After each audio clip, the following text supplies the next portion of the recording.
So you guys, I'm not sure if you guys are familiar with this case with this college student that came up missing in the DR. Her name is Sudiksha Konanki. And she came up missing when she went on vacation with some of her college friends for spring break. She went to the DR and somehow she made a decision to separate away from her friends and go with some guy who was also there on vacation, and go to a beach. That's what they saying, that she went to the beach with him and she was drunk. She went to a beach and he was the last person that she was with, and she came up missing. And there's videos going around. So many people are talking about this story, and it's really heartbreaking and sad. And I feel for the family. But I want to play a few of these videos for you guys, and then y'all know I'm going to talk about it. So let me get started. This video is incredibly eerie. This is just hours before the 20-year-old went missing. Take a look in the back in the corner of this bar. You can see Joshua Riibe is facing the other direction. His body is kind of convulsing forward, which leads many to believe he's likely throwing up. He's got a friend that's on his phone kind of watching him. But then wait just a second here. You're going to see Sudiksha Konanki. She's going to walk out. Yep, it looks like she's walking to the left there. She's in that sarong dress. Her hair's in a ponytail. There she is. She's got a purse on her shoulder, and it looks like her friend is near her. There she goes. She kind of goes towards the pillar, and you can see her body then convulses forward, likely throwing up as well, and her friend's patting her on the back. But you can kind of see she's kind of stumbling as she walks around, and she's got that purse on the shoulder, the sarong on, but there's a lot of people there, quite a few people at this bar. This is at 5:05 in the morning, just to give you some idea, which is kind of interesting because the timeline doesn't really add up because, right, they headed towards the beach at 4:15, but I'm going to give it the benefit of the doubt because we do know that they lost power earlier that morning at around, I believe it was 1:30 or so in the morning. But you can see the clock says 5:06 a.m. Take a look at this. Now hugging her friend, pointing at her friend right there. But these are just minutes, hours before she disappeared. No longer seen again. Okay, so you guys just seen that video, and that's one of the things that make this situation really strange for me, is because she was already drunk, obviously sick because she was throwing up, and so was Joshua Riibe. They both was throwing up. And so I don't understand why her friends would allow her to go off with this guy and she don't know him and she was already drunk. Why did that happen? Why did her friends just allow her to go off by herself with this guy? And this happens, we hear about stories like this all the time, where people are in situations, they travel with their friends. We know several situations where this has happened, and the friends was not there for them, did not have their back. And that's just crazy to me. People have to really be careful and stop traveling with people that do not have your back. What type of friends are you guys? Honestly. And there are people that's making videos saying, well, you can't blame the friends because what if she didn't want to come? Well, you don't leave her. You don't leave her. I don't care. I would never leave my friend. Wherever she want to go, or if she's refusing to come back to the hotel room with me, or whatever the case may be, I'm not leaving her. We would have been together the entire time. And from my understanding, there were 5 friends there. She had 5 other people there with her. So a total of 6 girls. They should have never left her. Okay? I'm going to move on to the next video. Direction. Right here, Joshua Riibe being free to leave. Really messed up. The judge ruled that he's free to go, that they should release his passport. But what's suspicious to me is that $50,000 was being sent into his account from his parents. Dominican Republic is very corrupt. They failed Sudiksha Konanki. They're very corrupt. They don't have the manpower or the intelligence for this case. And I feel, and this is my opinion, and it may not be true, but I feel as if they accepted some sort of bribe to make this guy go free. I mean, either way, I feel if they find Sudiksha Konanki's body, they're gonna try to hide it. People should halt going to Dominican Republic for vacation. Dominican Republic is a very unsafe place, and I hope people know now that they won't do a good job in helping you if something were to happen to you in Dominican Republic. So be safe, guys, and consider not going to Dominican Republic for your next vacation.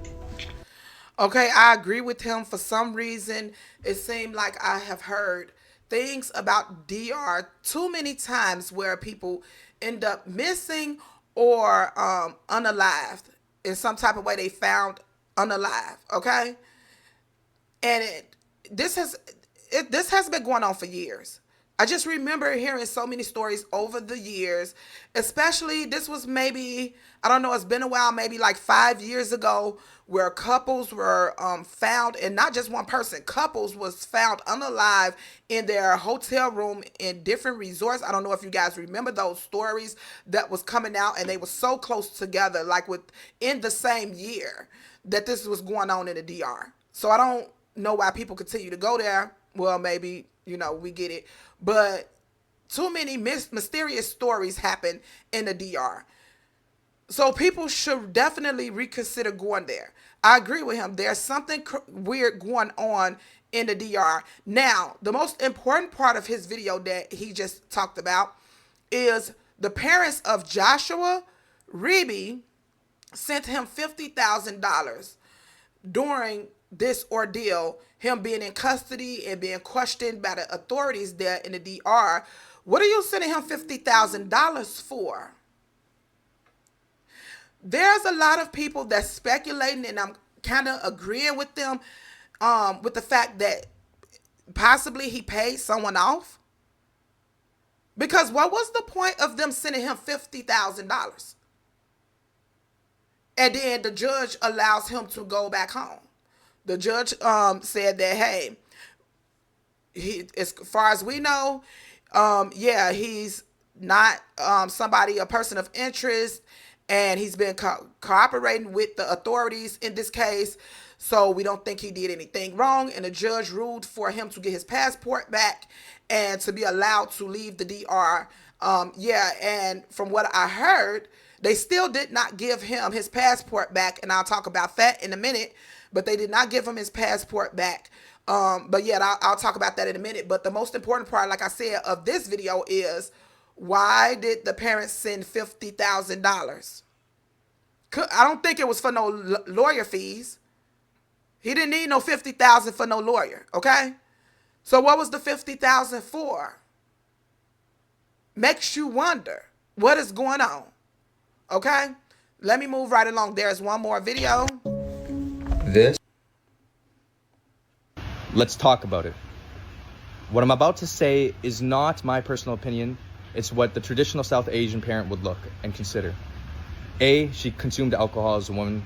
B, she was obviously dressed in a certain manner that's okay in westernized societies, but in the traditional South Asian sense, no. And C, she was obviously engaged in romantic affairs with somebody of the opposite gender premarital. Three things that a traditional South Asian parent would not be okay with, and might have to do with the reasoning behind why Sudiksha's parents have wanted her to be announced. I'm not saying this is the sole reason. Obviously, they want to have some sort of closure, and this might be their way of getting a closure, but this is a consideration.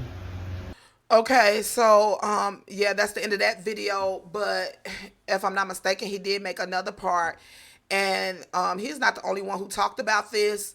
The parents are asking, the parents of Sudiksha, I hope I'm saying it right, Sudiksha or Disha, I hope I'm saying it right.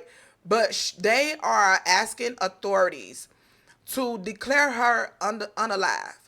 And from people that know about that type of culture and where these people come from, they say that usually they are shamed when they do not, keep an eye on their children or something like this happen. And to kind of get out of that shameful look. The parents are trying to just have this go away. They don't want to keep seeing her pictures everywhere and people talking about it. They kind of just want this to go away. And so the best thing to do is just have the authorities to declare her unalive so that they can move on. I personally think it's too soon. I don't want to judge the parents in any way because different cultures believe in different things, and if that's what they choose to do, that's up to them. So I don't want to judge them in any way. I see a lot of people that are judging them, and if it's me personally, there's no way I would ever stop looking because you don't know what really happened. She could actually still be alive. Somebody could be holding her captive. They could have took this girl somewhere, and to stop looking for her, you know, that's not good. Like, she would need somebody to come find her. She, you know, I believe she would deserve that. But again, I don't want to judge them because that's what they believe. And some people, they take their beliefs, religions, and things like that very seriously. So because of that, I'm not judging them at all. And again, I wouldn't be able to do it. But yeah, as far as the guy, Joshua, he was the last person known to have seen this girl.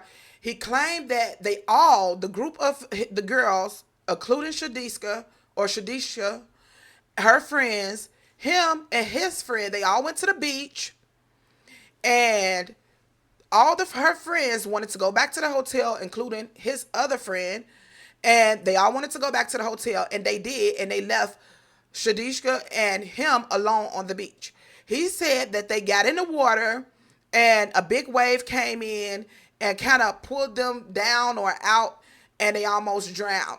And because he have lifeguard experience, he was able to save them and get them back to a safe spot in the water, which was like knee deep. And he said he started throwing up. That's what they said, that he started throwing up again or trying to clear his lungs of the water.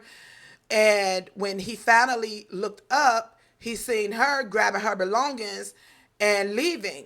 So he laid down somewhere and went to sleep. So, but the strange part about that is her clothes was found on the beach. I believe they found her swimsuit cover up and her flip flops on the beach. So him saying that she grabbed her belongings, how? If they found her belongings on the beach. Also, people are talking about the fact that no cameras was working. If you remember, I think it was the first video I just played. They said that the power went out around 1 something in the morning, and supposedly when she came up missing, it was around 4 something in the morning. So the times are kind of clashing, because even in that first video that I showed you guys, it showed them throwing up around 5 or something in the morning.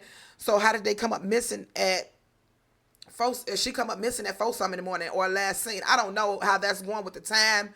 That's really strange. But yeah, it's just really crazy that this happened. The parents of Joshua sending him $50,000 is one of the biggest red flags for me. I'm not saying that this guy did anything to her, but he was the last person to see her. It's really strange also that her friends, the next morning, when they didn't see her, they went out on an excursion and didn't come back to the afternoon. And that's when they finally reported her missing, when she had been missing all night, and they didn't even go check for her. But they could have assumed that maybe she went back to Joshua's hotel room, and so they didn't make a big deal of it. And when they came back from their excursion that afternoon, that's when they realized something was wrong, and they went to authorities.